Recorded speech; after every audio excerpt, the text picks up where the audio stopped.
mbalimbali za mwili wake na kumsababishia majeraha, ambapo tarehe 6 mwezi wa 10 mwaka huu majira ya saa 4 usiku, yani majira ya saa 10 usiku, marehemu Cecilia Wilson alifariki dunia wakati akipatiwa matibabu katika hospitali ya hapo Chimala. Upelelezi wa shauri hili bado unaendelea, lakini mtuhumiwa Samson Kiando anashikiliwa na atafikishwa mahakamani kwa kesi ya mauaji.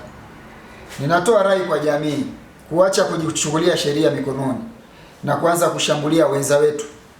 Actually kilichotokea hapa ni ujinga mtupu. Huwezi kufika mahali mke wako anakuja unamshambulia tu na mafimbo mpaka matokeo yake unamlaza hospitali, matokeo yake anakuja anafariki dunia. Anakuachia na watoto. Sasa huu mzigo unakuwaje? Huyu baba atakuwa na kesi ya mauaji, lakini pia familia yake itateketea, watoto wale. Atakuwa gerezani kwa mauaji na watoto nao watakuwa wana malezi na mke wake naye amefariki. Jaribu kuona jinsi shida inavyokuja. Tunajaribu kuambia wananchi, ukiwa na tatizo, nenda kwa viongozi wako wa mitaa, nenda kwa wazazi wako, waeleze kuna shida katika familia. Lakini kujichukulia sheria mikononi, kujifanya unamfundisha mke wako, mtoto wako na kumshambulia, yatakayokupata jeshi la polisi halitavumilia. Serikali haitavumilia hata kidogo. Lakini sambamba na hilo, jeshi la polisi mkoani Mbeya linamshikilia Salome Buya. Huyo ni mkazi wa Ndomba wilayani Mbarali kwa tuhuma za kumjeruhi vibaya Tabia Abdalla, mwenye umri wa miaka 38, mkazi wa Msesule eneo la Shingoni. Ni kwamba tukio lilitokea tarehe 6 mwezi wa 10 mwaka huu majira ya saa 12 jioni katika kijiji cha Mnazi, kata ya Imalilosongwe, tarafa ya Ilongo, wilaya ya Mbarali, mkoa wa Mbeya, ambapo Salome Buya alimjeruhi kwa kumchoma kisu eneo la shingoni upande wa kisogoni Tabia Abdalla, mkazi wa Msesule, na kumpelekea kupoteza fahamu. Tabia Abdalla pamoja na wanawake wengine walimuita Salome Buya na kumtuhumu kuwatangazia wenzake kwa watu pindi wakichepuka nje ya ndoa zao. Kilichokuwa kinafanyika ni kwamba mabinti hao wawili walikuwa na tabia za michepuko. Sasa wakati huo huyu akichepuka, huyu anaenda anamtolea taarifa fulani kafanya hivi na hivi na hivi. Kwa hiyo alichokifanya ni kuchukia. Akaenda akachukua kisu, akaenda akamchoma, lakini wote tumewakamata na hatua za kuwafikisha mahakamani zinaendelea. Huyu mgonjwa naye anaendelea kupata huduma hospitali.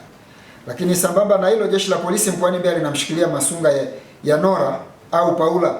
Huyu ana miaka 35, mkazi wa Bariadi mkoani Simiyu kwa tuhuma za kumvamia na kumjeruhi kwa kumpiga kwa fimbo Sikujua Mayenga, mkazi wa Mpembe, sehemu za kichwani, kifuani na mbavu za mkono wa kushoto.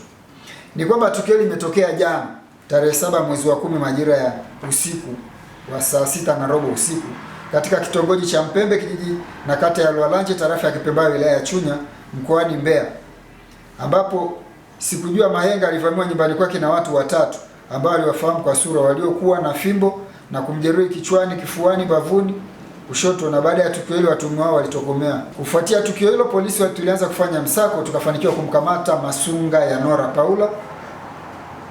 Tulipo mmoja amekiri kufanya tukio hilo na lengo lilikuwa ni kumuua Kija Malimi ambaye ni mume wake na Sikujua Mayenga, lakini baada ya kumkosa ndipo alimshambulia mke wake.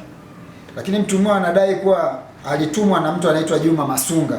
Huyu ni mkazi wa kijiji cha Lwalanje, wilaya ya Chunya, kuja hapo kwa ajili ya kutekeleza kumuua Kija Malimi kwa thamani ya shilingi milioni 3. Chanzo cha tukio hilo ni wivu wa kimapenzi, ambapo Juma Masanja anamtuhumu Kija Malimi kuwa na mahusiano ya kimapenzi na mke wake.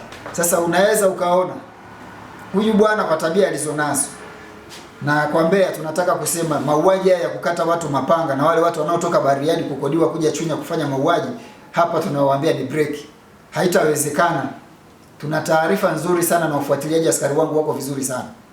Huyu bwana amekubali, anataka kumuua mwenzaje kwa sababu ana mahusiano na mwanamke. Anaenda kumkodi mtu kwa milioni 3 aje auwe. Hiyo sisi hatuwezi kuridhika naye, hatuwezi kukubali. Huyu atashikiliwa kwa kosa la kumshambulia huyu mama, lakini pia kosa la kwenda kumkodisha muuaji kwa ajili ya kuja kuua, na hilo lenyewe halitavumilika. Kwa hiyo tutahakikisha huyu mtuhumiwa anafikishwa mahakamani kwa kesi ya shambulio. Lakini sambamba na hilo, baada ya kumshambulia huyu mama amempora fedha kiasi ambacho hatujakijua. Kwa hiyo tayari ni kosa la unyang'anyi wa kutumia nguvu. Kwa hiyo shambulio hilo na kupora hizo fedha tunasema ni unyang'anyi wa kutumia nguvu. Nitoe rai, pale ambako unamuhisi mwenza wako kwamba ana tabia za michepuko, kuna mambo ya kufanya ya msingi, lakini sio mauaji. Ukiua utakamatwa, utapelekwa gerezani. Ukipelekwa gerezani, kitakachokupata kule kwa miaka hiyo 3 mingapi utakayokuwa kwa kesi ya mauaji hakitakusaidia. mwenzio kama kachepuka, hatua za kufuata zipo. Kaa na mwenzako, mwelimishe. Nao kina mama pia waache tabia hizo za kuchepuka, wawe waaminifu kwenye ndoa zao. Pia kuna magonjwa kwa watu ambao wanachepuka ovyo kwenye ndoa zao. Kwa hiyo nitoe rai kwamba sisi hatutaweza kuvumilia tabia za ovyo zinazosababisha watu kupoteza maisha na watu kushambuliwa. Mkoa wetu wa Mbeya mpaka sasa shughuli za kampeni zinakwenda salama, japokuwa kuna matukio machache ya uvunjifu wa amani yanatokea, lakini na yenyewe tunapambana nayo. Hatutaweza kukubali. Tunasema sheria, kanuni na taratibu zifuate zile za uchaguzi. Taarifa za maadili pia, maadili yale ambayo vyama vyote vimekubaliana ziheshimiwe, ili tuweze kupita kwenye kipindi hiki cha kampeni, tuingie kwenye siku ya uchaguzi. Lakini sambamba na hilo, tunayo matukio kama 11 tangu kuanza rasmi kwa kampeni za uchaguzi tarehe 26 mwezi wa 8 mwaka huu. Jumla ya kesi zilizoripotiwa ni 11 na watuhumiwa 17 wamekamatwa. Aidha, kesi 8 zimefikishwa mahakamani na zipo katika hatua tofauti. Kesi moja jalala lipo ofisi ya mashtaka na kesi 2 upelelezi unaendelea. Baadhi ya kesi hizo ni pamoja na kuharibu mali, kufanya fujo, kushusha bendera za vyama vingine, kuchana mabango na kuchoma moto nyaraka mbalimbali.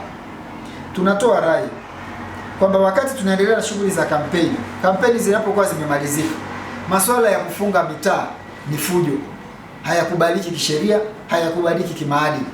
Kumekuwepo baadhi ya maeneo kampeni zinakwisha, halafu wagombea wale ndio wanahamasisha watu kwamba tunafunga mtaa, tunaanza kutembea, kwamba ni sehemu pia ya kampeni. Sisi tunasema maandamano yale yanayofanyika baada ya kampeni zile zinaonekana ni sehemu za fujo, kwa sababu baadhi ya watu ambao wana shughuli zao za msingi wanashindwa kuzifanya mpaka maandamano yapite.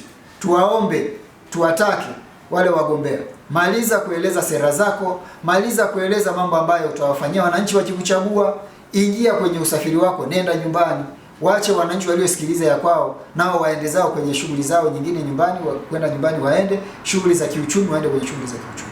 Maandamano yale yanayokwenda, mimi nayaona kwamba huko mbele hayatakuwa na afya, na wale watakaofanya yale wanaendesha maandamano ambayo ni batili, na kwa utaratibu kabisa unaweza ukajikuta unaingia kwenye hatua za kinidhamu.